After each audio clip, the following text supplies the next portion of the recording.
প্রথম গ্রুপের 65 জন হাজি আমরা আজ পবিত্র খানায় কাবা থেকে হজ উমরা এবং নবীর রওজা জিয়ারত শেষে শাহজালাল আন্তর্জাতিক বিমানবন্দরে অবতরণ করেছি।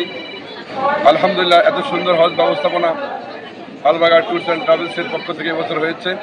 আমরা মহান আল্লাহ রাব্বুল আলামিনের দরবারে শুকরিয়া জ্ঞাপন করছি এবং এই ট্যুরস এবং ট্রাভেলসের সম্মানিত এমডি মহোদয় সহ সংশ্লিষ্ট সকলকে আমরা ধন্যবাদ জ্ঞাপন করছি এবং আমাদের দেশের ধর্মপ্রাণ হজ গমন ইচ্ছুক সকল মুসলিম ভাই বোনদের প্রতি আহ্বান করছি, একটি নির্ভরযোগ্য এবং ভালো হজ সেবার প্রতিষ্ঠান আলবারকা ট্যুরস অ্যান্ড ট্রাভেলস। ইনশাআল্লাহ আপনারা এই ট্রাভেলসের মাধ্যমে হজ উমরা এবং রওজা জিয়ারতে গিয়ে আপনারা সমৃদ্ধ হবেন, আপনারা উপকৃত হবেন, প্রতারিত হবেন না। একটি আদর্শ হজের খেদমতের জন্য একটু অনন্য উল্লেখযোগ্য প্রতিষ্ঠান আলবারকা ট্যুরস অ্যান্ড ট্রাভেলস। সকলকে ধন্যবাদ জ্ঞাপন করছি, মহান আল্লাহ রাব্বুল আলামিনের শুকরিয়া আদায় করছি।